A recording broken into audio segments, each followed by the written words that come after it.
Hello नमस्कार साथियों, study 91 में मैं नीरज मिश्रा आप सभी का हार्दिक स्वागत करता हूं। दोस्तों, हम लोग आज आपकी क्रैश कोर्स के अंतर्गत बात करने वाले हैं पांचवें लेक्चर्स की। पांचवा लेक्चर्स जिसमें हम लोग बात करेंगे मुद्रा एवं बैंकिंग से संबंधित चीजें। किससे बात करेंगे? मुद्रा एवं बैंकिंग से संबंधित चीज़ों पर बहुत ही शानदार तरीके से बात करने वाले हैं, जो कि आपके लिए बहुत ही ज़्यादा इम्पोर्टेंट है। ठीक है, और इस क्लास में हम लोग ये देखने का प्रयास करेंगे कि हम लोग रेपो रेट और रिवर्स रेपो रेट, इन दो क्लासेस को अच्छे तरीके से समझने का प्रयास किया है। रिवर्स रेपो रेट क्या होता है, रेपो रेट क्या होता है, क्योंकि हम लोगों ने अभी तक जो देखने का प्रयास किया था वह था मौद्रिक नीति के उपकरण या मौद्रिक नीति समिति के उपकरण। मौद्रिक नीति समिति के उपकरण, मौद्रिक नीति समिति के उपकरण।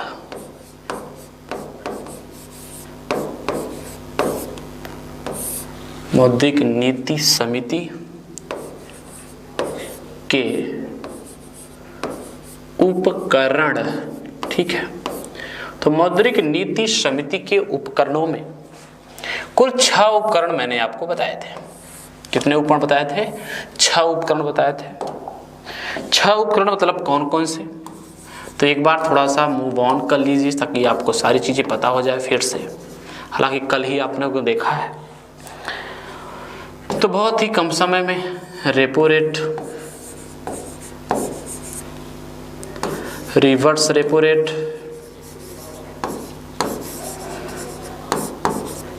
Repo rate, reverse repo rate, bank rate,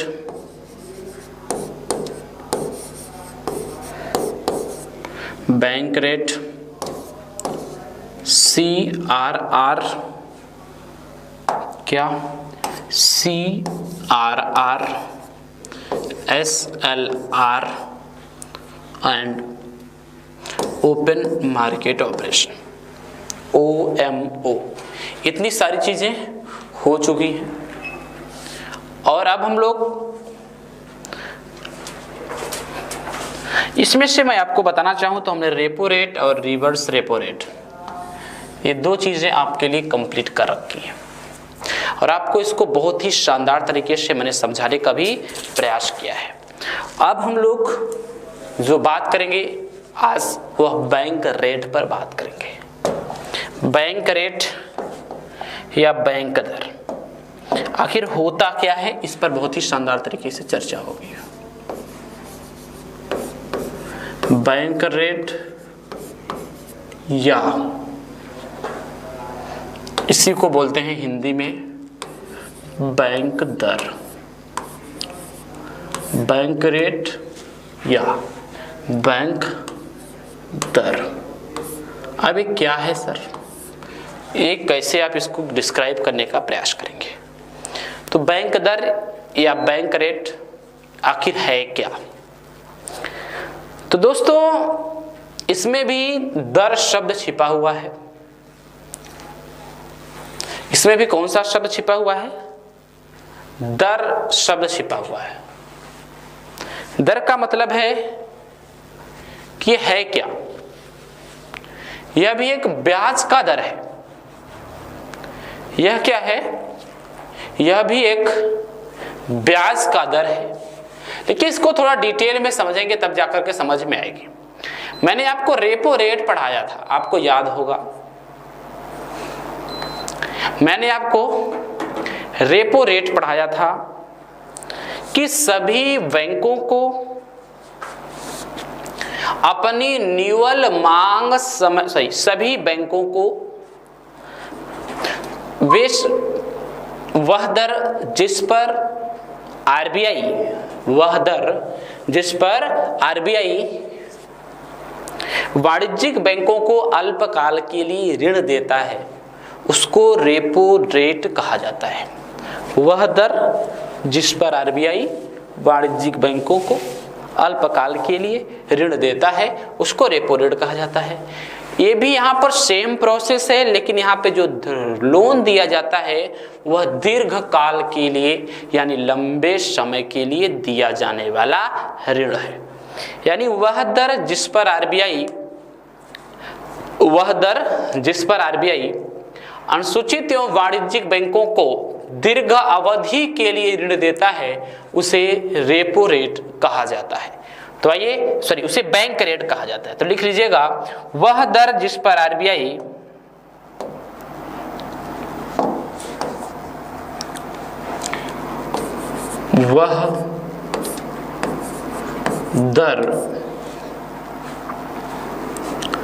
जिस पर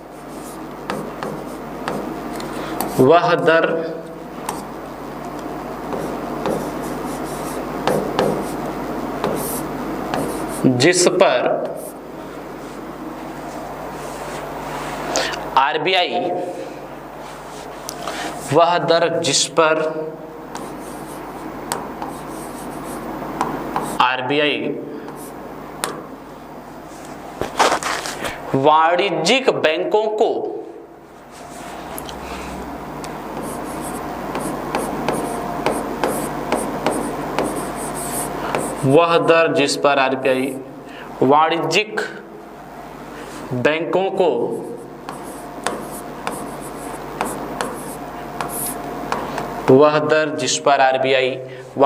बैंकों को दीर्घ अवधि के लिए ऋण देता है,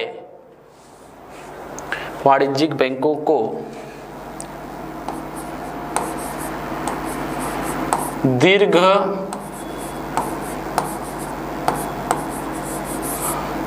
अवधि के लिए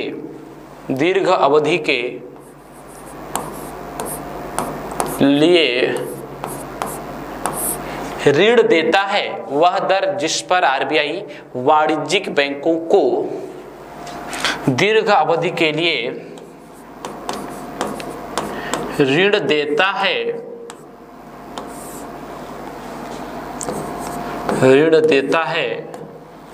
उसे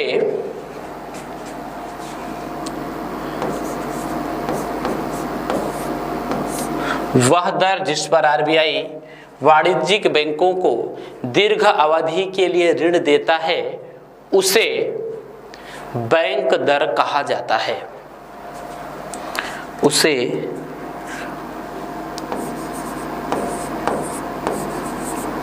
बैंक दर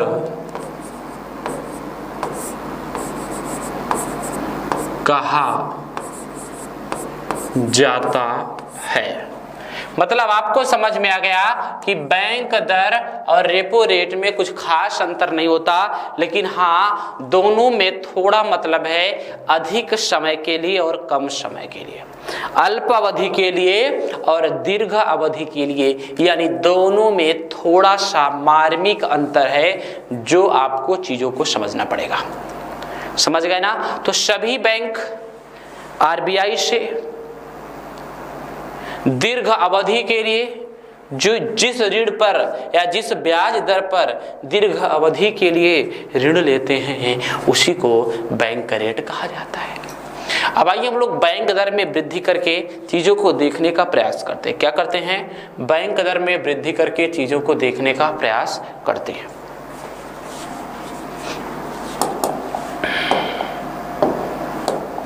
चलो, ये रहा बैंक दर। ये थोड़ा कम जम रहा है भैया, इसके स्थान पर थोड़ा अच्छा सा लेते हैं एक।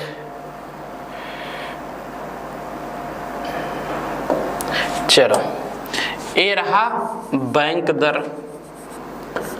पहले हम लोग बैंक रेट को बढ़ाते हैं, फिर घटाते हैं और फिर सारी बात बताते हैं जो आप जानते हैं। आपको पता है दोस्तों, अगर आपने रेपो रेट को अच्छी तरीके से पिछली क्लास के माध्यम से देखने का प्रयास किया होगा तो इसको भी बहुत ही शानदार तरीके से देखेंगे। ठीक है, तो चलिए, बैंक रेट को हमने क्या किया? बढ़ा दिया। हमने क्या किया? बैंक रेट को बढ़ा दिया। अच्छा, हमने बैंक रेट को बढ़ा दिया, तो बैंक रेट को बढ़ा दिया तो जाहिर सी बात है अब बैंक लोन हो जाएगा कम। क्यों कम हो गया भैया? क्योंकि अगर आरबीआई महंगे ब्याज दरों पर पैसा देगी, महंगे ब्याज दरों पर ऋण देगी तो वाणिज्यिक बैंक कम ऋण लेंगे। अगर आरबीआई महंगे ब्याज दरों पर ऋण देगी तो आरबीआई क्या करेगी? कम ऋण लेगी। अब क्या है, अब इसको थोड़ा समझिएगा। जब बैंकों ने लोन कम लिया तो बैंकों के पास पैसे कम हो गए, बैंक मनी कम हो गई।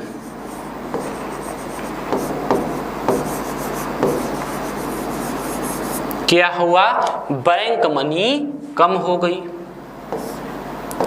अब देखिए, जब बैंकों के पास पैसे कम हो जाते हैं, बैंक मनी कम हो जाती है, तो बैंक कुछ तरीका निकालता है मनी को इकट्ठा करने का। अच्छा भैया, बैंक के पास ऐसा क्या तरीका है जिसके माध्यम से वह मनी को इकट्ठा कर सके? बैंक के पास ऐसा क्या तरीका है जिसके माध्यम से वह मनी को इकट्ठा कर सके? तो आप लोग कहेंगे सर, बैंक के पास सिर्फ और सिर्फ ऐसा एक ही तरीका है जिसके माध्यम से वह मनी को इकट्ठा कर सके, और वह तरीका है क्या? वह तरीका क्या है? वह ब्याज दरों को क्या करे? बढ़ा दे। बहुत सही। वह क्या करेगी?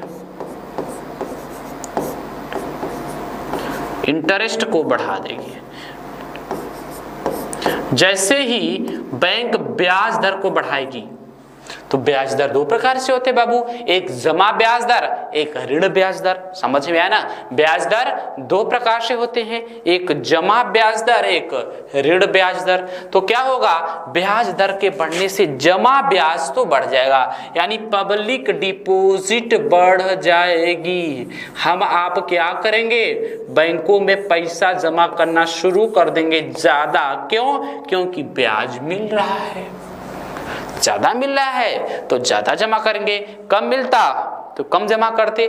चलिए, इतना तो आपको समझ में आना चाहिए। अब देखिएगा क्या है, यहां से एक चीज आपको समझना है भाई, ब्याज दर तो बढ़ा है, ब्याज दर दोनों बढ़ा है, पब्लिक ब्याज दर भी बढ़ा है, सॉरी जमा ब्याज दर भी बढ़ा है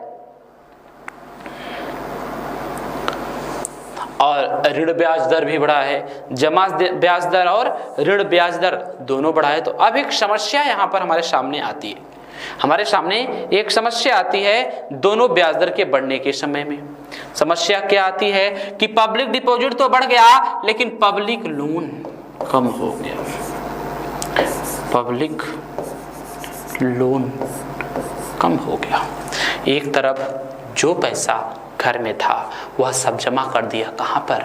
बैंकों में, और बैंकों से ऋण भी नहीं लिया। जो पैसा घर में था वह सारा का सारा पैसा बैंकों में हमने जमा कर दिया और हमने बैंकों से ऋण भी नहीं लिया। हमारे घर का पैसा हो गया कम, अर्थव्यवस्था मतलब अर्थव्यवस्था की तरलता हो गई कम। तो कुल मिलाकर यहां से लिक्विडिटी कम हो जाएगी।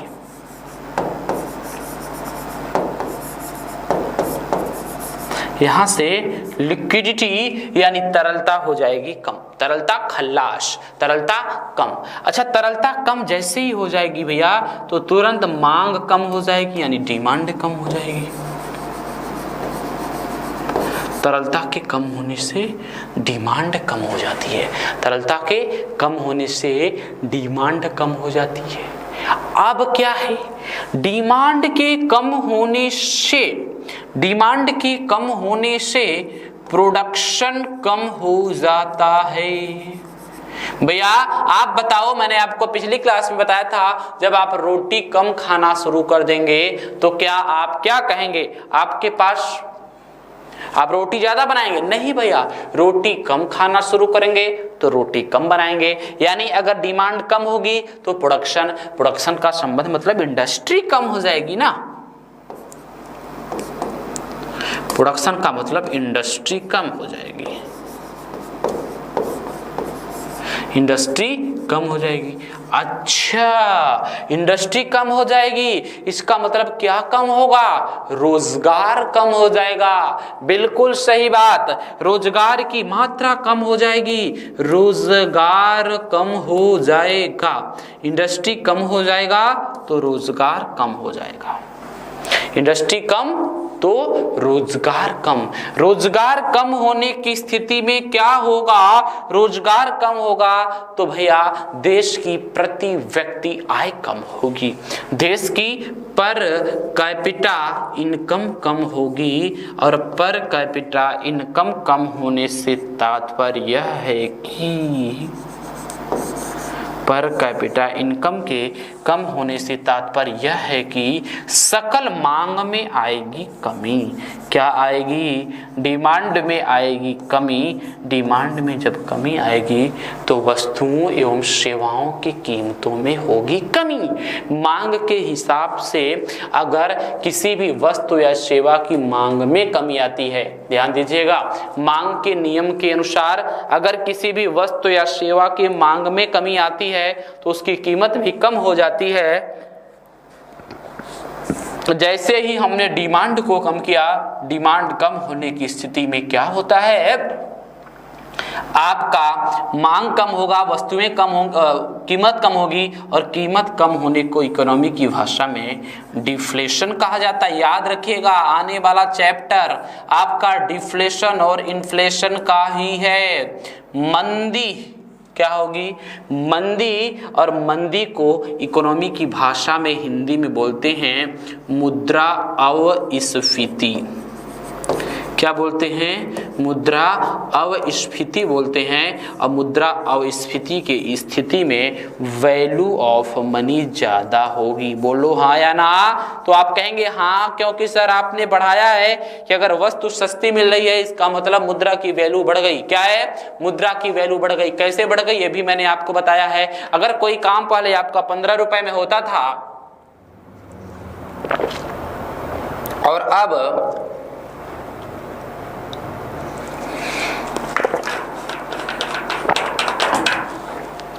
वो काम आपका 10 रुपए में हो रहा है, इसका मतलब जो काम पहले आपका 15 रुपए में वही अब 10 में, मतलब मुद्रा की वैल्यू तो बढ़ गई ना। हाँ, मुद्रा की वैल्यू क्या हो गई? बढ़ गई। चलिए अब आइए हम लोग अगला पॉइंट देखते हैं। अब आइए इसी का उल्टा देख लेते हैं। हालांकि आपको बताना उचित नहीं मैं समझ रहा हूं, लेकिन मैं बताऊंगा जरूर। क्यों? क्योंकि आपके माध्यम से यहां से बहुत सारी चीजें क्लियर होकर के आएंगी। तो दोस्तों चलिए अब देखिए, बैंक रेट को कर लेते हैं कम और यहां से सीख लेते हैं कुछ एक्स्ट्रा चीजें। बार बार सीखने से चीजें होती है रिवाइज और दिमाग में हो जाता है याद। चलो बैंक रेट को कम कर दो।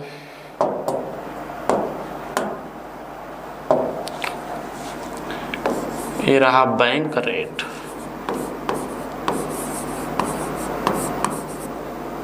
बैंक रेट को मैंने कर दिया कम। अच्छा आप ये बताइए, अगर बैंक रेट कम हो गया, बैंक रेट कम होने की स्थिति में आरबीआई से बैंक ज़्यादा ऋण लेंगे। बैंक रेट कम होने की स्थिति में आरबीआई से बैंक ज़्यादा ऋण लेंगे। क्यों? क्योंकि उनको ब्याज सस्ता मिल रहा है, कम ब्याज देना पड़ेगा। वो सोचते हैं कि ज़्यादा से ज़्यादा पैसा ले ले। आरबीआई से बैंक क्या करेंगे? ज़्यादा पैसा लेंगे। तो यहाँ पर क्या हो जाएगा? बैंक लोन बढ़ जाएगा। बैंक लोन बढ़ जाएगा। बैंक लोन बढ़ जाएगा तो उनके पास पैसे भी ज़्यादा होंगे। बाहर सी बात है भाई, अगर लोन ले लिया तो पैसे भी होंगे। तो बैंक लोन के बढ़ने से बैंक मनी का मतलब बैंकों की तरलता, बैंकों की लिक्विडिटी। बैंक मनी का मतलब होता है बैंकों की तरलता, बैंकों की लिक्विडिटी। तो बैंक मनी बढ़ जाएगी। ठीक है? हाँ, बैंक मनी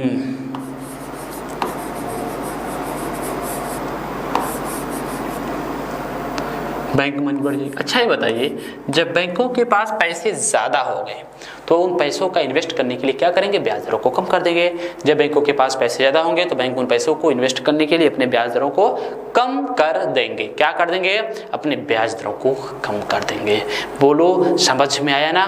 एक एक बात बहुत ही शानदार तरीके से आपको समझा रहा हूं। तो बैंक मनी कम होने की दिशा में ब्याज दर कम हो जाएगा, इंटरेस्ट क्या हो जाएगा, कम हो जाएगा, इंटरेस्ट क्या हो जाएगा, कम हो जाएगा। अच्छा, जब ब्याज दर कम होगा, अच्छा ये बताइए, लो भैया ब्याज दर हो गया कम, पहले बैंक में हम पैसा जमा करते थे तो ब्याज मिलता था 4%, अब हम बैंक में पैसा जमा करते हैं तो बैंक में ब्याज मिलने वाला है 3%। तो बैंक में काहे जमा करें भाई, हम बैंक में काहे जमा करें, कहीं और जमा करते हैं, बोलो। हम भाई लोगों को बांट देते हैं, हम ब्याज पर गांव में दे देते हैं, बिजनेस शुरू कर सकते हैं, बैंक में कहाँ जमा करें। तो कहने का मतलब ब्याज दर कम होने से पब्लिक डिपॉजिट कम हो जाती है, पब्लिक डिपॉजिट कम हो जाती है, लेकिन पब्लिक लोन बढ़ जाता है भैया, क्योंकि आपको मैंने बताया है कि ब्याज दर के कम होने से लोन लेने की प्रवृत्ति बढ़ जाती है। जो पैसा घर में था वह पैसा ही घर में रहा, घर से और बैंक से और पैसा घर में आ गया। इसका मतलब है कि देश में अर्थव्यवस्था में तरलता में भारी वृद्धि हुई है। क्या हुई है, तरलता बढ़ गई है, अर्थव्यवस्था की लिक्विडिटी बढ़ गई है,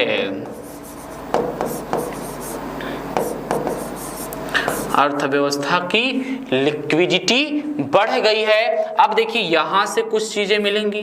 लिक्विडिटी के बढ़ जाने की स्थिति में, क्या लिक्विडिटी के बढ़ जाने की स्थिति में होगा क्या, यहां से समझना। अब आपकी डिमांड बढ़ जाएगी,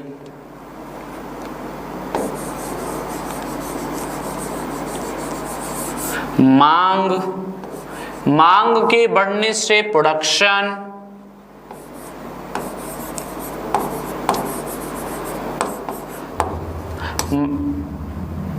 मांग के बढ़ने से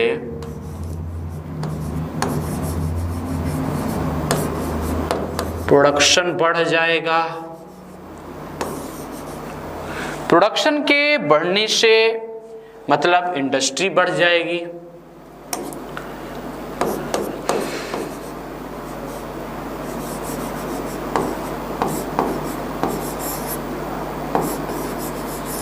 इंडस्ट्री बढ़ जाएगी। अब आपको ये भी पता होना चाहिए, जब इंडस्ट्री बढ़ेगी ज्यादा रोजगार होगा, जाहिर सी बात है तो रोजगार बढ़ जाएगा।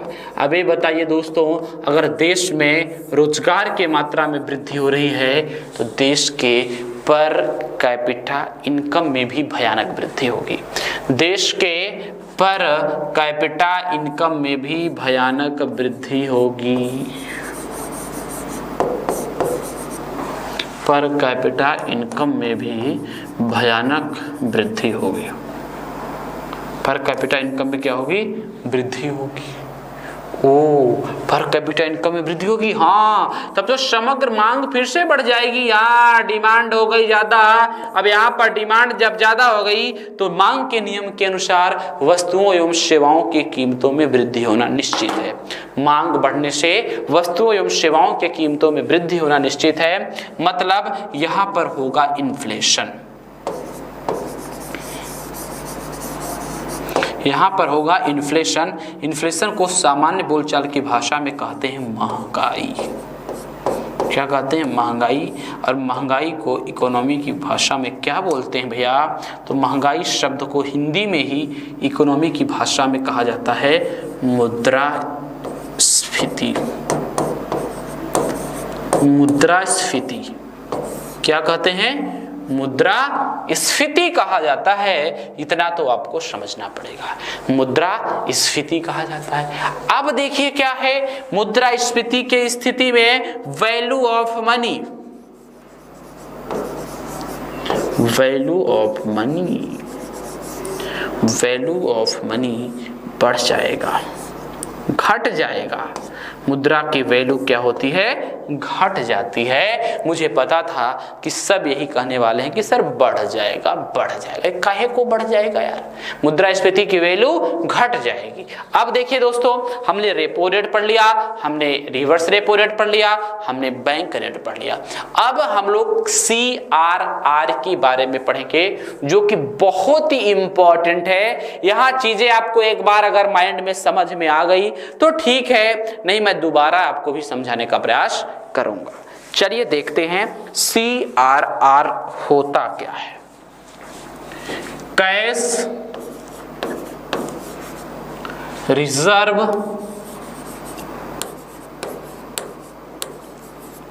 Cash reserve ratio.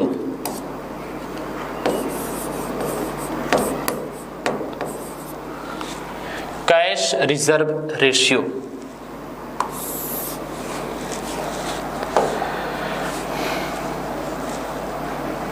Cash reserve ratio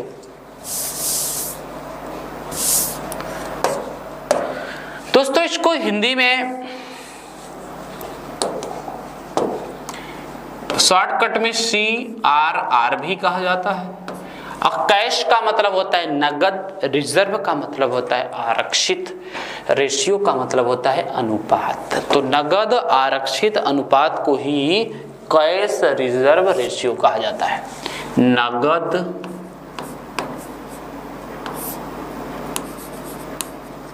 आरक्षित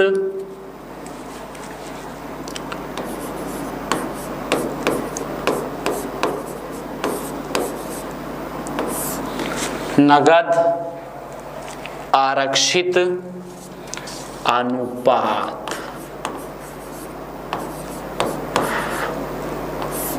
नगद आरक्षित अनुपात। अब देखिएगा क्या है, क्या है नगद आरक्षित अनुपात। ये आपके लिए बहुत ही इंपॉर्टेंट होने वाला है।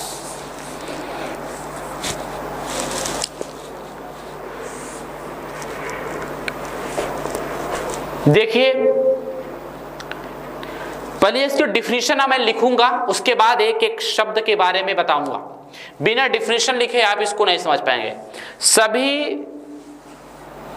अनुसूचित एवं वाणिज्यिक बैंकों को, ध्यान देना, सभी अनुसूचित एवं वाणिज्यिक बैंकों को अपने निवल मांग समय देयता, नेट डिमांड टाइम लायबिलिटी, इसी को हमको समझना है।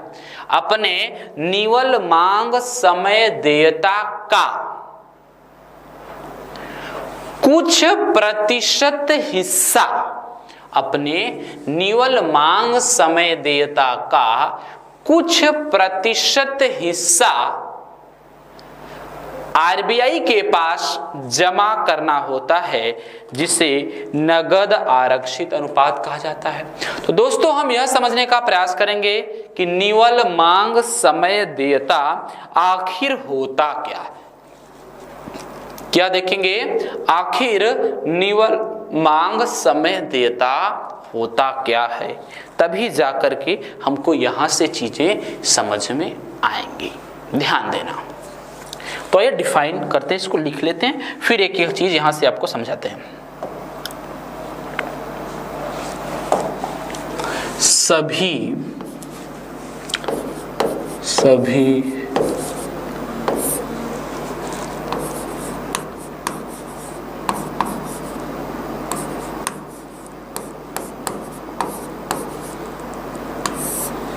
अनुसूचित तथा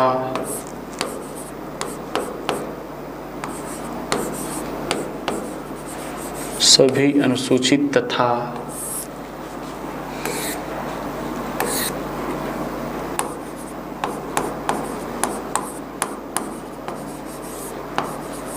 सभी अनुसूचित तथा वाणिज्यिक बैंकों को, सभी अनुसूचित तथा वाणिज्यिक बैंकों को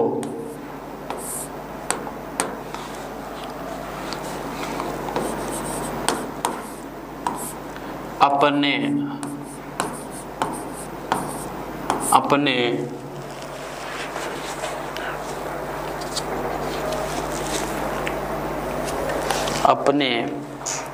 निवल मांग समय देयता का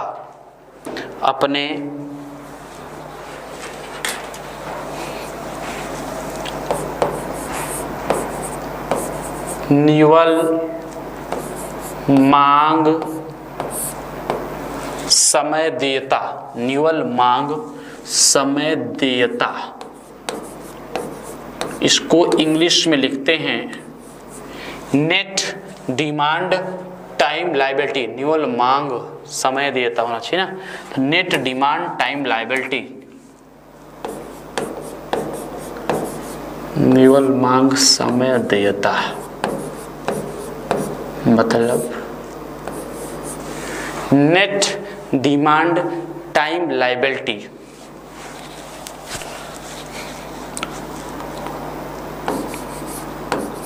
नेट डिमांड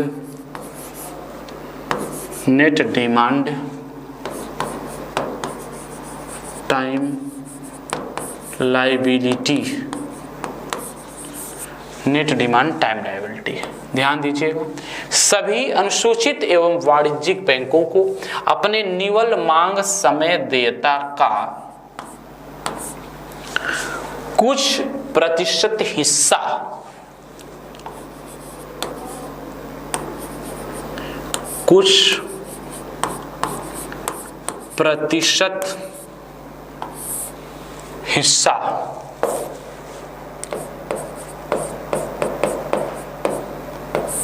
सभी अनुसूचित एवं वाणिज्यिक बैंकों को अपने निवल मांग समय देयता का कुछ प्रतिशत हिस्सा आरबीआई के पास हर दूसरे शुक्रवार को नगद रूप में जमा करना होता है।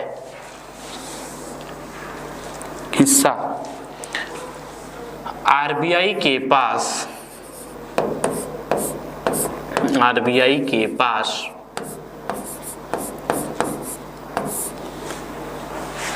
हर दूसरे शुक्रवार को जमा करना होता है। आरबीआई के पास हर दूसरे शुक्रवार को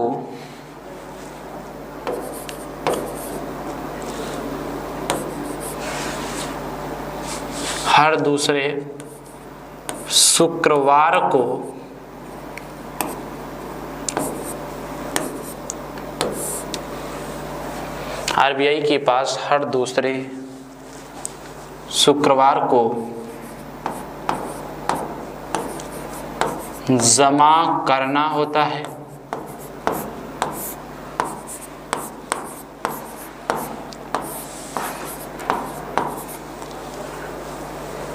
जिसे नगद आरक्षित हर दूसरे शुक्रवार को जमा करना होता है, जिसे नगद आरक्षित अनुपात कहते हैं। जिसे नगद आरक्षित अनुपात कहते हैं।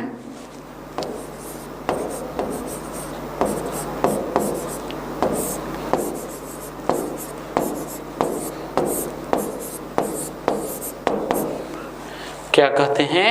नगद आरक्षित अनुपात कहते हैं। अब देखिएगा, यहां से बड़ी समस्या आपके सामने आ गई, यह जानने के लिए कि अगर हमको निवल मांग समय देयता पता हो जाए तब तो हम क्लियर कर लेंगे ना कि नेट डिमांड टाइम लायबिलिटी का ही कुछ प्रतिशत हिस्सा देता है। तो नेट डिमांड टाइम लायबिलिटी आखिर है क्या? नेट डिमांड टाइम लायबिलिटी आखिर है क्या? इसको शॉर्टकट में बोलते हैं NDTL, net demand time liability, यानी निवल मांग समय देयता या शुद्ध मांग समय देयता। हिंदी में लिख सकते हैं इसको शुद्ध मांग समय देयता या निवल मांग समय देयता। शुद्ध, यहां से बहुत बड़ी बड़ी चीजें सिखाऊंगा। शुद्ध मांग समय देयता। अगर आपको शुद्ध मांग समय देयता पता हो जाए दोस्तों तो आप बेहिचक इसको समझ सकते हैं, लेकिन शुद्ध मांग पता चलेगी कैसे तो थोड़ा सा बताऊंगा। शुद्ध मांग समय देयता आप याद करो पहली क्लास बैंकिंग की, जब मैंने आपको देयता बताया था क्या होता है, अगर वो याद है तो मामला सेटल हो जाएगा। देखिए दोस्तों, शुद्ध को ज्ञात करने के लिए ग्रोस पता होना चाहिए, DDTL, gross demand time liability, मतलब सकल मांग समय देयता। सकल मांग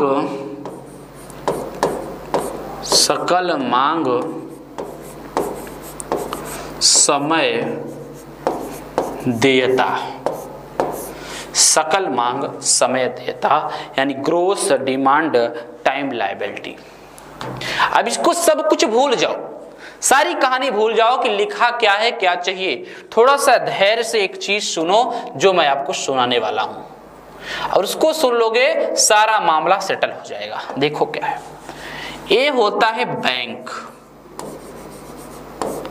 बैंक होता है, बैंक के दो कार्य होते हैं मुख्य। एक कार्य होता है जमा स्वीकार्य करना,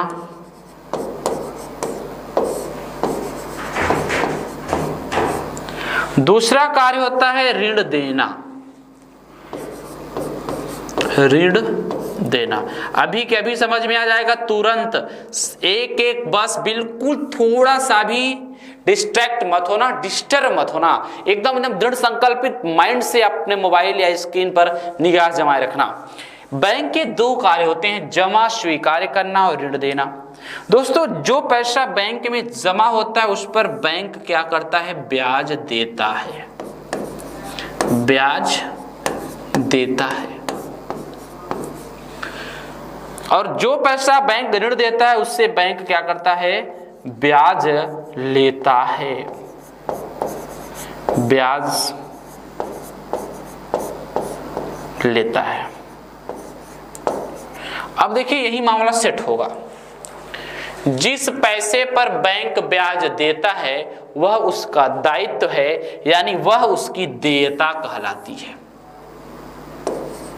बोलो, बताया था ना। और जिस पैसे से बैंक ब्याज लेता है वह उसकी एसेट्स कहलाती है, वह उसकी परिसंपत्ति कहलाती है, और यह इसी को लायबिलिटी कहता है। क्या कहता है इसको, लायबिलिटी कहा जाता है। किसो, जिस पैसे पर बैंक क्या करता है, ब्याज देता है। तो यहां से हम लोगों का एक शब्द तो हो गया क्लियर, मतलब यह है कि इस वाले पार्ट का कोई झमेला यहां नहीं है। मतलब इतना तो पक्का समझ में आ गया कि GDTL और NDTL के अंतर्गत सिर्फ और सिर्फ देयता को रखा जाता है, परिसंपत्ति को नहीं रखा जाता। किसको रखा जाता है, देयता को रखा जाता है, परिसंपत्ति को नहीं रखा जाता। अच्छा सर, देयता को रखा जाता है क्या? हाँ, परिसंपत्ति को नहीं रखा जाता, बिल्कुल नहीं रखा जाता। अब देखिएगा, अब कुछ और चीजें मिलेंगी, यहां से और चीजें मिलेंगी एक से बढ़कर एक। मां देयता हो गया। अब लेकिन आप बताइए, मां जो बैंकों में पैसा जमा किया जाता है वह किस में जमा किया जाता है, खाते में जमा किया जाता है ना। बैंकों में जो पैसा जमा किया जाता है वह खाते में जमा किया जाता है कि नहीं किया जाता है, बताओ। बिल्कुल बताओगे। सर खाता कितने प्रकार के होते हैं? खाता तो सर अभी कहेंगे तो 4 प्रकार के होते हैं, बचत खाता, चालू खाता, सावधि जमा खाता और आवर्ती जमा खाता। लेकिन वैसे खाता मुख्यतः 2 ही प्रकार के होते हैं, 2 से 4 बनते हैं। एक होता है मांग खाता, डिमांड अकाउंट। क्या होता है? Demand account. और एक होता है समय खाता या अवधि खाता या टर्म अकाउंट, इसको बोल सकते हैं आप समय खाता। यार मामला तो फिट हो गया। मांग खाते में पैसा जो जमा हो, समय खाते में जो जमा हो, जो पूरा जमा हो, उसी को क्या बोलते हैं, GDTL। लेकिन अभी NDTL इतना जल्दी नहीं मिलेगा, लेकिन हमको CRR और SLR को निकालने के लिए NDTL पाना जरूरी है। जब तक हम CRR और SLR मतलब NDTL नहीं निकालेंगे तब तक हमारा CRR और SLR नहीं मिलेगा। यह आपको याद रखना पड़ना, यह आपको याद रखना पड़ेगा। दोस्तों जो मांग खाता होता है, मांग खाता दो प्रकार का होता है, सेविंग अकाउंट, करेंट अकाउंट। चालू खाता दो प्रकार का होता है, फिक्स्ड डिपॉजिट FDI मतलब फिक्स डिपॉजिट अकाउंट और रिकरिंग डिपॉजिट अकाउंट। बोल लो, इन सब में जितना पैसा जमा होता है वह सब सकल मांग समय देता होता है। मतलब दोस्तों GDTL बराबर सेविंग अकाउंट में जमा किया गया पैसा, करंट अकाउंट में जमा किया गया पैसा, FDA में यानी सावधि जमा खाता में जमा किया गया पैसा, RDA मतलब रिकरिंग डिपॉजिट अकाउंट में जमा किया गया पैसा, पूरे पैसे का टोटल कर लीजिए, आपका GDTL मिल जाएगा। लेकिन जमा, ठीक है ना, तो जमा का मतलब होता है कि GDTL का मतलब होता है बैंकों के द्वारा लोगों के द्वारा बैंक में जितना धन जमा किया गया है। क्या? लोगों के द्वारा बैंक में जितना धन जमा किया गया है उसी को बोला जाता है GDTL। लेकिन दोस्तों हमको चाहिए NDTL। यहां देखिए एक प्रश्न लगा हुआ है, हर दूसरे शुक्रवार को दिया जाता है। कुल मिलाकर मुद्दा ए अभी तक क्लियर हुआ कि सकल मांग समय देयता हम लोगों ने निकाल लिया है। क्या निकाल लिया है? सकल मांग समय देयता निकाल लिया है। और हम लोगों को शुद्ध मांग समय देयता चाहिए। देयता का मतलब होता है जो पैसा बैंकों में जमा किया जाता है। समय का मतलब होता है जो फिक्स डिपॉजिट अकाउंट और रिकरिंग डिपॉजिट अकाउंट में जमा किया जाता है। क्यों? क्योंकि अकाउंट एक निश्चित समय के लिए ही खोले जाते हैं। लेकिन मांग खाता होता है करंट अकाउंट और बचत सेविंग अकाउंट, इसमें आप किसी भी समय अपना पैसा मांग सकते हैं, इसलिए इनको मांग खाता कहा जाता है। तो आइए थोड़ा सा अगले पेज पे चलते हैं। दोस्तों मान लीजिए किसी बैंक ने सेविंग अकाउंट में 100 करोड़ रुपए जमा किए। कितना? 100 करोड़ रुपए। करंट अकाउंट में 300 करोड़ रुपए जमा किए। FD कितना किया? फिक्स डिपॉजिट में 400 करोड़ जमा किए। कितना? 400 करोड़ जमा किए। रिकरिंग डिपॉजिट अकाउंट में 200 करोड़ जमा किए। 4 2 6 3 9 1 10 यानी 1000 करोड़ रुपए जमा हुआ और यही 1000 रुपए की वैल्यू हो जाती है GDTL। समझ में आया? यही 1000 की वैल्यू हो जाती है GDTL। तो GDTL क्या होता है आप इसको बहुत ही प्यार से समझ गए। अब देखिए दोस्तों एक आपको फार्मूला बता रहा हूं।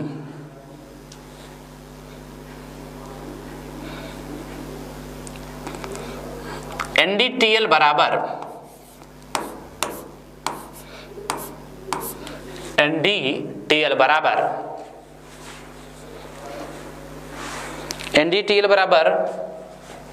GDTL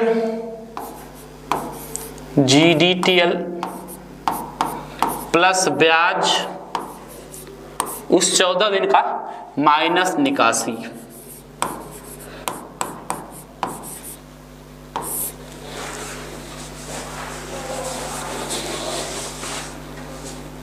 समझ में आया? मतलब समझना, अगर एग्जाम्पल अगर आपने कुल मिलाकर बैंक में जमा किया कितना 1000 करोड़ रुपए जमा हुआ है, उस पर मान लो 50 करोड़ रुपए का ब्याज मिल गया और वहां से 150 करोड़ रुपए उस 14 दिन के अंदर निकाल लिया गया। उस 14 दिन के अंदर 150 करोड़ निकाल लिया गया, तो कुल मिलाकर जो एनडीटीएल होगा वह होगा 950 करोड़ रुपए।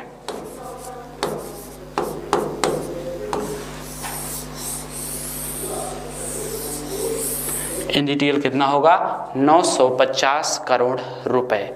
वह एनडीटीएल होगा 950 करोड़ रुपए। बोलिए यहां तक समझ में आया? मतलब इसी 950 करोड़ का कुछ प्रतिशत हिस्सा, इसी 50 करोड़ का कुछ प्रतिशत हिस्सा आपको यानी बैंकों को आरबीआई के पास जमा करना है। इसी 50 करोड़ का 950 करोड़ का कुछ हिस्सा, क्यों? क्योंकि एनडीटीएल का कुछ प्रतिशत हिस्सा, एनडीटीएल का कुछ प्रतिशत हिस्सा बैंकों को कहां देखना होगा? आरबीआई के पास रखना होगा। तो मतलब जैसे मान लीजिए कि एनडीटीएल आपका इतना हो गया, अगर सोचिए सीआरआर आपका कितना है, मान लीजिए 10% है, एग्जाम्पल बता रहा हूं, माना अगर सीआरआर 10% है तो आरबीआई के पास कितना आपको देना होगा? 95 करोड़ रुपए आरबीआई के पास जमा करना होगा, क्योंकि आपका पैसा नहीं है, यह ग्राहकों का जमा है, यह बैंकों का पैसा नहीं है, यह ग्राहकों का जमा है। अच्छा सर, हर दूसरे शुक्रवार को अगर आरबीआई लेता रहा तो एक दिन तो पूरा पैसा खत्म हो जाएगा, लेकिन ऐसा नहीं करता। जैसे मान लो आज शुक्रवार है, आज क्या है? शुक्रवार है। तो अगर आज शुक्रवार है और आप नेक्स्ट वाले शुक्रवार को जाएंगे तो ये आज वाला पैसा वापस हो जाएगा और नया वाला पैसा आरबीआई आपसे लेगा। अब समझ में आया? आज वाला वापस कर देगा और आपसे क्या लेगा? नया वाला पैसा लेगा।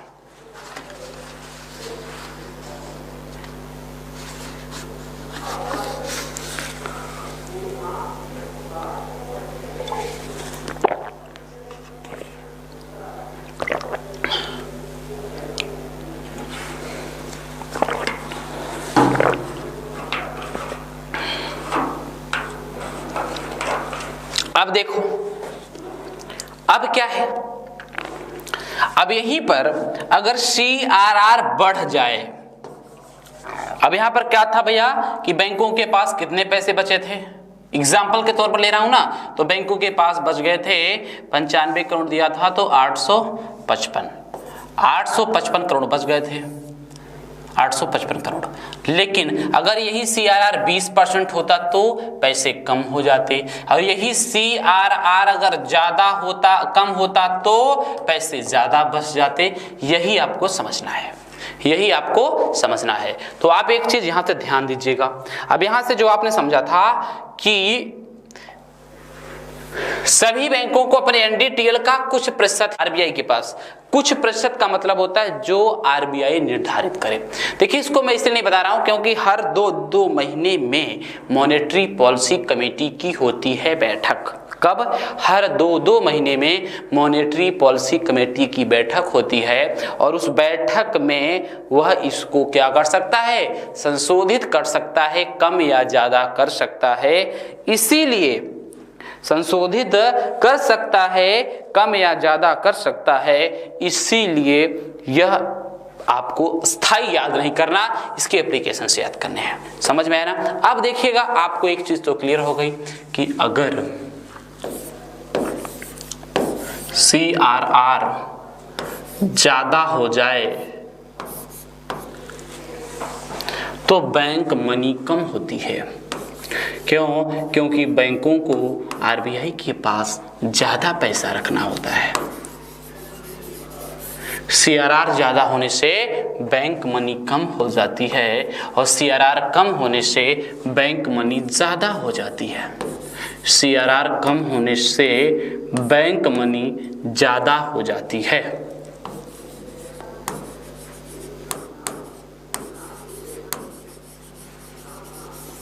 बैंक मनी ज्यादा हो जाती है। बोलो, क्लियर? समझ में आया? तो ये बात आपको समझनी होगी।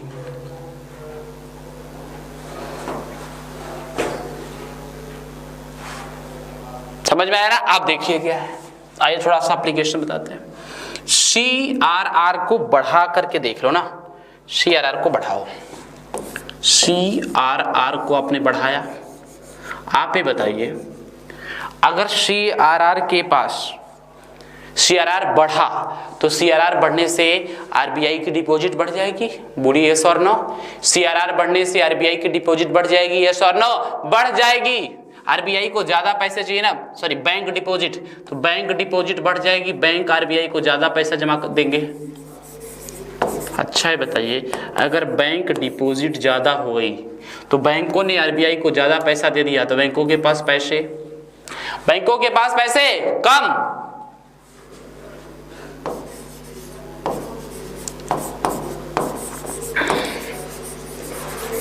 बैंक मनी कम। अब देखिए सारा प्रोसेस वही है, मैंने इसीलिए कहा था कि एक बात अगर आप ध्यान से मन लगा करके शांति से चीजों को समझ लेते हैं तो आप बहुत कुछ अच्छा कर सकते हैं। यहां से इससे सस्ता टॉपिक बैंकिंग से आपको कुछ नहीं मिलेगा, यह आपको याद रखना होगा। तो CRR ज्यादा होने से क्या होगी, बैंक डिपॉजिट बढ़ जाएगी, बैंक डिपॉजिट बढ़ जाएगी तो बैंक मनी कम हो जाएगी, बैंक मनी कम हो जाएगी तो बैंक क्या करेंगे, इंटरेस्ट को बढ़ा देंगे। इंटरेस्ट को बढ़ा देंगे तो आपको पता है कि पब्लिक डिपॉजिट बढ़ जाएगी बैंकों में क्या होगी, पब्लिक डिपॉजिट बढ़ जाएगी। और पब्लिक डिपॉजिट के बढ़ने से क्या होगा, लेकिन पब्लिक लोन कम हो जाएगा। एक तरफ जो पैसा था वह भी बैंकों में जमा कर दिया, बैंकों से ऋण भी नहीं लिया तो लिक्विडिटी हो जाएगी कम। क्या? लिक्विडिटी हो जाएगी कम। जब लिक्विडिटी आपकी हो गई कम, ध्यान दीजिएगा, जब लिक्विडिटी आपकी हो गई कम तो लिक्विडिटी के कम होने की दशा में, लिक्विडिटी के कम होने की दशा में डिमांड कम हो जाती है। क्या होती है? डिमांड कम हो जाती है। डिमांड कम होने की दशा में, डिमांड कम होने की दशा में प्रोडक्शन रुक जाता है, प्रोडक्शन कम हो जाता है भैया। और प्रोडक्शन कम होने की मतलब होता है इंडस्ट्री का कमजोर होना। प्रोडक्शन के कम होने का मतलब क्या है, इंडस्ट्री का कमजोर होना, जिससे क्या होती है, रोजगार कम हो जाता है। सारी बातें बता चुका हूं इसलिए जल्दी बता रहा हूं।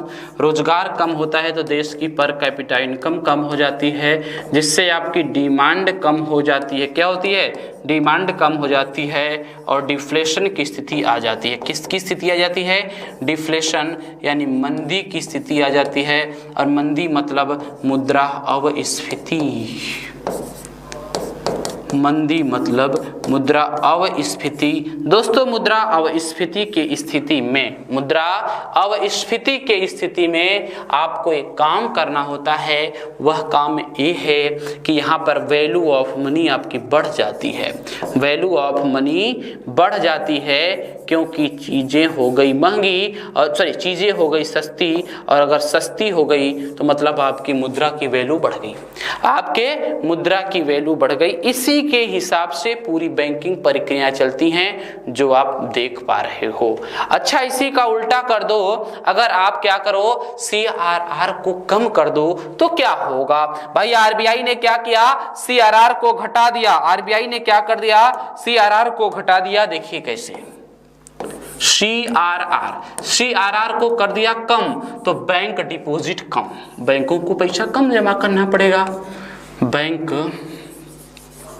डिपॉजिट हो जाएगी कम। अगर बैंक डिपॉजिट कम हो गई तो जाहिर सी बात है बैंक मनी ज्यादा है, बिल्कुल बैंकों ने कम पैसा जमा किया तो बैंक मनी क्या है, बैंक मनी ज्यादा है। और बैंक मनी जब ज्यादा है तो आपको पता हैगा कि बैंक अपने मनी को इन्वेस्ट करने के लिए क्या करेगी, इंटरेस्ट रेट को कम कर देगी। इंटरेस्ट रेट को जब कम कर देगी तो पब्लिक डिपॉजिट क्या हो जाएगा, कम हो जाएगा। एक एक बात मैं आपको बता चुका हूं भैया, पब्लिक डिपॉजिट कम हो जाएगा लेकिन पब्लिक लोन बढ़ जाएगा, क्योंकि सस्ता है ना, पब्लिक लोन बढ़ जाएगा। पब्लिक लोन बढ़ने की स्थिति में क्या हो जाता है, इसका मतलब देश में लिक्विडिटी बढ़ गई। देश में क्या हुआ, लिक्विडिटी बढ़ गई, देश में तरलता बढ़ गई। तरलता बढ़ गई मतलब देश में डिमांड बढ़ गई है, और डिमांड के बढ़ने से क्या हो गया, डिमांड के बढ़ने से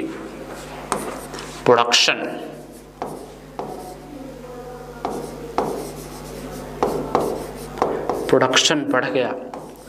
दोस्तों, प्रोडक्शन के बढ़ने से रोजगार बढ़ जाता है।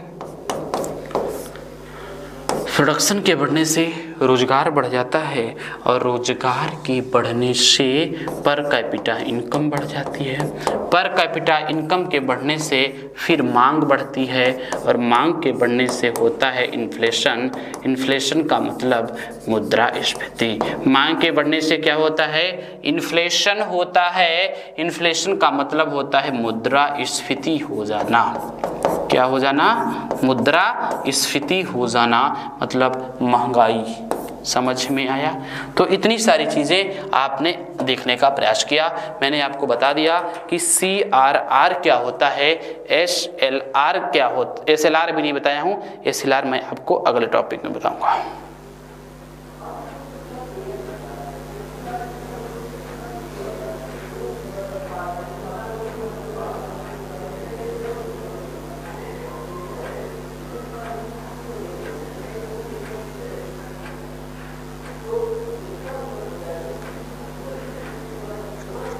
ठीक, SLR को मैं आपको अगले टॉपिक में बताऊंगा। तो CRR और बैंक क्रेडिट के माध्यम से इस क्लास को यहीं पे समाप्त करते हैं, फिर मिलते हैं नेक्स्ट क्लास में। तब तक बहुत ही विस्तार से बातें होंगी। Thank you, best of luck.